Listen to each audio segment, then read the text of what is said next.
আজকে ফিরছে মনীষকে ওই যে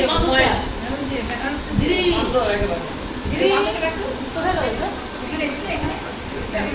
ফোনটা গেল কোথায় কত দূর মৌসুমি তুমি এসো বইটা ইয়ে করবো ও এসছে আসলে ভোটটা দিয়ে যাবো মঙ্গল সিং এর গল্পটা শুনছি মঙ্গল সিং এসে গেছে আর বদমাইশ ঠিক আছে আচ্ছা ব্যাপারটা হচ্ছে এই যে বইটা যখন স্টার্ট হচ্ছে মানে পুরো গল্পটা স্টার্ট হচ্ছে এবার going back into the past since is year কবে ছিল ওটা দ্যাট ওয়াজ 10th অগস্ট এবার তুই কিছুটা জানে গল্পটা আমি ভাবে যে মনীষ ইজ দ্য উইটনেস কারণ মনীষের সঙ্গে মানে ঘটনাটা ঘটেছে আর কি সো 10th অগস্ট 2022 রাত্রিবেলা করে 8টার সময় মনীষ এসছে তো সেইগুলো ডিনার ছিল তো ডিনারে ওকে একটা মেয়ে আসে আরেকটা মনীষের বিজনেস পার্টনার তখন যে মেয়েটা ছিল মমিতা মান্না বলে তো তার আশা কথা ছিল তো সে আসতে পারেনি ওয়াটার লক তখন কলকাতা পুরো ওয়াটার লক বেলেঘাটা ওইসব সাইডে তো nationally she could not come এবারে যেটা হয়েছে মনীষ এসছে আর সেদিকে আমার শরীরটা খুব একটা ভালো ছিল আর তারপরে লাস্ট কিছুদিন ধরে যেটা আমি এশিয়াটিক সোসাইটিতে যখন যাচ্ছিলাম কিছু রিসার্চ এগুলো করতে জুলাই মাস থেকে I have started the research for this book তো মানে যখন ফুল ফ্লেজেড রিসার্চটা চলছিল তো ওই সময়টা সেদিকে আমি যেতে পারি আর সেদিকে রাখছে ওর আশা এসছে I was talking to Shobini Shanna, যে অ্যাক্ট্রেস আমার যে ফ্রেন্ড আছে ওর সঙ্গে যখন ফোনে কথাবার্তা হচ্ছে বিভিন্ন রকম কথাবার্তা হচ্ছে তারপরে আমার মাকে এদিকে আমার শরীরটা যেটা নর্মালি যেখানে আমি বসি সেখানে মনীষ বসে আছে আর আমি এই সাইডে চেয়ারে বসে আছি খেতে বসছি এবারে মনীষ খেতে খেতে হঠাৎ আমার দিকে নোটিস আমাকে দেখে নোটিস করেছে যে আমি ওর দিকে আমি স্টেয়ারিং আছি খাচ্ছি কিন্তু এভাবে আমি স্টেয়ারিং বুদ্ধি আইফেটটাই আমি তাকিয়ে আছে মনীষের দিকে মনীষ was sitting unconscious সঙ্গে সঙ্গে আমার মা সামনে বসছিল आंटी देखिए ना दी कैसे मेरी तरफ देख रही है मैंने नाक देख रही है मैंने आंखें देख रही है তখন আমি হাসবো কি হাসিও পাচ্ছি কিছু বলতেও পারছি না তখন আমি যদি বলি যে খেতে বসে তোমার মুখের মধ্যে আমি আরেকটা কোনো মুখ দেখতে পাচ্ছি যে এখানে আরেকটা লোককে মারছে হাতে তলোয়ার নিয়ে ঘোড়ার জন্য বসে আছে কানে দুল মাথায় টার্বান এরকম একটা নিষ্ঠুর একটা এরকম একটা টুয়ার্লিং মুস্ট্যাশ মানে যে কোনো লোকে ঘাবড়ে যেতে বাধ্য তো মনীষকে দেখে আমার ওরকম আমি চোখের সাথে দেখছি মনীষের মুখের উপর একটা সুপার ইম্পোজ করলো সিরিয়াসলি এরকম একটা বলেছে আমি সেদিকে তাকিয়ে রয়েছি মুখের উপর একটা সুপার ইম্পোজ করলো and it was like a face from some other centuries and it was the guy had a turban ঠিক এইখানে যে ছবিটা রয়েছে ছবি যে ছবিটা আমি পরে মানে ও চলে যাওয়ার পরে মাথায় যেটা ছিল পরের দিন আমি ওটা ধরে ধরে সময় মতো করে এঁকেওছি so this is the picture this is how Manish actually look like মানে এরকম টার্বান কানের দুল কোয়ালিং মুস্টাশ চোখের মধ্যে এরকম নিষ্ঠুর একটা চাউনি শুধু এখানে যেটা নেই হচ্ছে ঘোড়া অ্যান্ড স্পোর্ট এই দুটোই শুধু নেই তো this is what I actually saw on his face একটা সুপার পজিশন আমি দেখে তাকিয়ে আছি তারপরে মোমেন্টে দেওয়া was a flash মানে একটা দেখলাম একটা image a guy was sitting on a dark brown horse tall মানে স্টিল বলতে যাবো যা ওরকম বসে আছে হাতে একটা চকচক করছে তলোয়ার সে রোদ করলে যেরকম স্টিলের তলোয়ার চকচক করে it is something like that তারপরে next thing I see that ও একটা লোকের গলাটা এখন ছিল ওই দেখে শরীর খারাপ হতো মানে আমি যার সঙ্গে খেতে বসে সে কারো গলা কাটছে আমি যদি তার কোনো ছবি দেখি মানে তখন কি অবস্থা হয় ওকে না পারছি বলতে না পারছি কিন্তু ওকে দেখে আমার তখন অসুস্থ ততক্ষণে আমি মা বলছি আর কিছু খাবে আছে আমি আর খেতে পারছি না তবে আমি খেতে পারছি না আমার খাওয়া হয়ে গেছে আমি ঢুকেছি এবং মানে সব খেয়ে দেয় আবার ফিলিং রেস্টলেস আমি এখান থেকে মানে পাইছি শরীর খারাপ লাগছে ওই দিকে আমার এই সাথে তাড়াতাড়ি করে আমার কথাবার্তা না পাচ্ছি পারছি এবারে next thing what I did is like I picked up the phone and I called up Debarati বলছে হ্যাঁ কি আছে যে এই হচ্ছে দেবারতী তো ওকে আমি তখন ফোন করে বলছি যে Debarati this is what I saw Debarati তোমাকে অ্যাকচুয়ালি দেখাতে হবে ক্যামেরায় তুমি তারপরে এডিট করে হ্যাঁ তো এই হচ্ছে দেবারতী যাকে আমি তখন ফোন করে যখন পুরো ব্যাপারটা যখন জিজ্ঞেস করছি তখন দেবারতী আমাকে কি বললো যে তুমি একটা কাজ করো you sit down for a meditation session and তুমি দেখো যে তুমি যা যা দেখলে সেটাকে নিয়ে ইউ গো ইনটু ফার্দার সত্যি না মিথ্যে হ্যাঁ এটা তোমার ইলিউশন এটা তোমার সেলফ দেখাচ্ছে না এটা অ্যাকচুয়ালি তুমি দেখছো তুমি মেডিটেশন যখন করবে এটা তুমি জিজ্ঞেস করো তোমার হায়ার সেলফকে জিজ্ঞেস করো বা কিছু তুমি ওটা কমিউনিকেট করো, তাহলে তুমি বুঝতে পারবে যে তুমি ওটা ইলিউশন ছিল, তুমি জাস্ট কল্পনা করছো। কারণ আমরা তো এত লজিক্যাল, সারাক্ষণ ওটাকে কাটবার চেষ্টা করি, কিছুতেই অ্যাকসেপ্ট করতে পারি না, ঠিক। তো আমাদের ওটাই সমস্যা থাকে। তো then you did the meditation. হ্যাঁ, তারপরে তো তারপরে যেটা হলো, তো মেডিটেশন, তখন সেই আর মেডিটেশন হলো না। আমি বললাম যে ঠিক আছে, বাট শরীরে এত খারাপ লাগছে, I could not sit down for a meditation. What I did is like,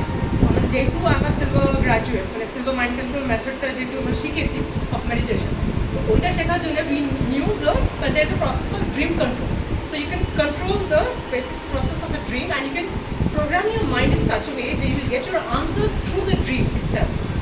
তো ওই ড্রিম কন্ট্রোল টেকনিকটা ও যখন আমাকে বললো, তখন আমি ড্রিম কন্ট্রোল মেথডটা পুরো অ্যাপ্লাই করছি, করে শুতে চলে গেছি। I went off to sleep, সারা রাত, I don't know whether it was a nightmare or whether it was a beautiful dream, because আমি ঘুমের মধ্যে 3টে ওয়ার্ডস দেখলাম, চুরু, যেটার এক্সিস্টেন্স আমি জানতাম না till I saw the dream. Seriously, I did not know the name of Churu till I saw the dream. ড্রিমের মধ্যে আমি দেখলাম 3টে ওয়ার্ড এলো, চুরু, মঞ্জু, মঙ্গল। এই 3টে ওয়ার্ড অ্যাকচুয়ালি ড্রিমের মধ্যে আসে। আর তারপরে সমস্ত তাল গোল, অল জিবরিশ টাইপের। কোথায় দেখছি একটা কাটা নিশ মতো একটা রয়েছে, যেখানে কাল ভৈরবের একটা এনগ্রেভ মূর্তি, তার নিচে একটা ছোট্ট উইক ল্যাম্প জ্বলছে। তারপরে কোনো জায়গায় দেখছি একটা কোনো টেম্পল মতো ওল্ড স্ট্রাকচার, কোনো জায়গায় একটা কিছু, আর একটা দেখছি মাইলস্টোন, যে বারবার হেভি হেভি আসছে মাইলস্টোন, যেটার মধ্যে লেখা আছে মঞ্জু। কিছুই বুঝতে পারছি না, একটা রাস্তার মধ্যে চলে উঠে মধুরাতে উঠে বসে আছে। এবার আমি মানুষকে ফোনও করতে পারছি, তো ওই করতে থাকে, আমি তো বাবা ফোন করতে পারছি না। ফোন কি করবো, না ঠিক আছে আপনাকে 6 o'clock, আর ওই সময় আমাকে ফোন করা যায় না। বলে নাম নেই, তুমি এসব করে কি করছি বলে কি বাংলাঘাটি ফ্লাইওভারে উঠেছে হবে না? ও কি বলছে, সামনে যায়, আমি সামনে বাড়ি। তো হ্যাঁ, যেখানে কোথায় যাচ্ছিলাম, মনীষ কি করছিল, হ্যাঁ, তবে পরের দিন সকালে মনীষকে যে ফোন করবো সেটাও হলো না। মনীষকে তখন ফোন করা যাচ্ছে না, তখন সে মধ্যরাত্রের স্টেজ। তারপরে আমরা যে এটা কী দেখছি, so I had this skull particularly, এই পার্টিকুলার যে ল্যাপিসের যে স্কালটা, it tells me lot of things about past future. মনীষের ক্ষেত্রেও সেটা হয়েছে, প্লাস আরও অনেকের ক্ষেত্রে এইটা আমাকে প্রচুর মেসেজেস দিয়েছে। সো হোয়াট আই ডিড, ওকে ফোন করার আগে I sat down with this skull for meditation. আর আমি যে যা আমি কিছু দেখেছি, so I had made a note of it, because dream control টেকনিকে উই আর টোল্ড যে you have to make the note of the dreams or rather the things which you are seeing in the dream. তো ওই যা যা দেখেছি সেটার সমস্ত কিছু নোট আমি করেছিলাম, করে তারপরে সেটাকে দেখে কী কী দেখেছি নিয়ে ওটাকে ছেড়ে দিয়ে তারপরে এটাকে নিয়ে মেডিটেট। যখন মেডিটেট করতে বসছি, তখন লট অফ থিংস কেম ফরওয়ার্ড। সেখান থেকে আমি জানতে পারলাম যে মানুষের সঙ্গে যে পাস্ট লাইফ কানেকশন আমার ছিল, আই ওয়াজ এ জিপসি উমান, যে কিনা স্যান্ড ডিউনস, যেখানে একটা কতগুলো হার্ট স্ট্রাকচার তৈরি করে, যেটা মানুষ ভালো বলতে পারে ব্যাপারটা কীরকম কী হয়। ওখানে কেভ মতো ওরা করে থাকতো বাঞ্জারান্সরা, outskirts of the main place. আর সেটা মঞ্জু ব্যাস বলে কোনো একটা জায়গা আছে, গ্রাম আছে, সেটার বাইরে কোথাও একটা থাকে, মানে থাকতো ওইসব জায়গাগুলো। তো সেই রকম কোনো জায়গায় বোধহয় কিছু জিপসি থাকতো, তার মধ্যে I was one of them. এবং কিছুটা চেহারা মিল আছে, like the hair, the texture, skin টোনটা আরও ডার্ক ছিল, হাইট আরও ইয়ে ছিল, মানে টল ছিল। এবং there lot of things which she was doing, যেটা ওই ইসোটেরিক প্র্যাকটিসেস। আর ওই বাঞ্জারান ভ্রমণের কাছে মনীষ যেত, অ্যান্ড হি ওয়াজ, অ্যান্ড একটা ওয়ার্ড আমি দেখলাম যেটা মঙ্গল হিসেবে দেখেছিলাম, হি ওয়াজ বর্ন অ্যাজ মঙ্গল। পরে ও ফাইন্ড আউট করে ওর রিলেটিভের কাছ থেকে যে স্টিল স্টেজ ইন রাজস্থান। ও যদি জানতে পারে যে লোকাল হিস্ট্রি অনুযায়ী that was a guy call Mangal সে, হি ওয়াজ এ মানে clan leader or tribal, it was a ferocious guy, যে ইট ওয়াজ ভেরি অ্যাগ্রেসিভ। এবং এই লাইফে মানুষ আমাকে থেকে থেকে বলে যে আমার হ্যাঁ এই লাইফেও হি ইজ ফ্রম চুরু, ও এই লাইফেও চুরু থেকে, ওই লাইফেও he was from Churu. And Manju Vyas is And before that, you never knew that. না, আমি তার আগে জানতাম না। Before I saw it in the dream, Churu ওয়ার্ডটা তার আগে আমি এক্সিস্টেন্সই জানতাম না। এবং ওই লাইফেও হি ওয়াজ ফ্রম মঞ্জু ব্যাস বলে কোনো ভিলেজের থেকেই ও belong to, which is a part of Churu. এটা যেটুকু আমি বুঝতে পেরেছি, ম্যাপ ট্যাপ গেটে যেটুকু বুঝেছি। এবং ওর কাছে যেত ওখানে ওই, আর ঠিক he use to actually ride ওইরকম যে কালো যে ব্রাউনিশ ব্ল্যাক একটা ঘোড়া আমি দেখেছিলাম, যেত। এবং সত্যি সত্যি একটা কেউ ওর কাছে গিয়েছিল ওই জিপসির কাছে, ও ছাড়া ও কাউকে অ্যালাউ করতো না ওখানে যেতে, কারণ ও কনফিডেন্সিয়ালিটি ইস্যু ও দেখতো যে ওর কনফিডেন্সিয়ালিটি নষ্ট হয়ে যাবে, অন্য কেউ আসবে যেটা will pose a threat to him. তো ওই জিনিসটা, he was a very aggressive young leader. আমি ছিলাম তো ইটস লাইক ওই বোধহয় মাসিক আমি জানি না কী বলতো ওরা কীভাবে বলতো but use to say something তো আসতো কনসালটেশন আর ওর ওই লাইফের মা এই লাইফেও কিন্তু মা সেটা আমি যখন কী করে বুঝতে পারবো আমি দেখছি মানে সুইংয়ে চড়া তারপরে the colours she use to wear then the jewellery she use to wear আমি সেটা ওকে চেক করলো ও বলে সবকটাই হি কনফার্ম এটা একটা হলো আরেকটা যেটা হয়েছিল সেটা হচ্ছে আপনারা যে why am I seeing this dream মানে এইটা আমার কীভাবে কাজে আসবে what I understood that Banjaras they were very much into tantric practices during those days which আমরা কিন্তু আজও জানি যেটা ও আমাকে বলে রাজস্থানে tantra was very active and সেটা if you see certain things some ওদের যে সমস্ত ডকুমেন্টসগুলো পাওয়া যায় বা ওদের যে ড্রয়িংগুলো পাওয়া যায় সেগুলো থেকে তারপরে কোথায় ছিলাম তো যেটা তখন আর কি প্রচুর মানে তুই সেই জিপসি ওম্যান এখন হ্যাঁ সেই জিপসি ওম্যান যার কাছেও এখনো আসে মাঝে মধ্যে আর এখনো বললে আর তখনও যেটা লোকজনকে ভাগাতো এটা বলে যে আই নিড মানে I could transform them into animals and all that এই লাইফে ও না জেনেই বলতে থাকে हम लोग को बता देंगे कि आप लोगों को चूहा बिल्ली बना देंगे এইসব বলতে থাকে এখন তারপরে ওই লাইফে যেমন ডক্টরকে বলা থাকতো হ্যাঁ। এটা এখন সবার কিডনি বিক্রি করছে সব আবার কিছু কিডনি বেচে কি করবে आपका किडनी बेच देगा किडनी बेचे কি করবে না আইফোন কিনবে না তুমি আমার কিডনি বেচে তুমি আইফোন কিনবে এই আমাদের বাড়িতে এসছে সবার কিডনি বেচে মানে আমার কিডনি হচ্ছে কতবার বেচে সেটা আমি কি করবে ও থেকে থেকে মুখে বলি आपका किडनी बेच देगा और মমিতা আমার কাছে বিজনেস তার অ্যাসোসিয়েট তারও কিডনি বেচে আমারও কিডনি কাছে মারা প্ল্যানটা করেছে মানে ছাদে যাবে ছাদ থেকে চক ফেলে দেবে সেটা আমার বেবিটা মাথায়। হ্যাঁ সেটা আমার She is a tantric kind of gypsy woman. She can do whatever she feels.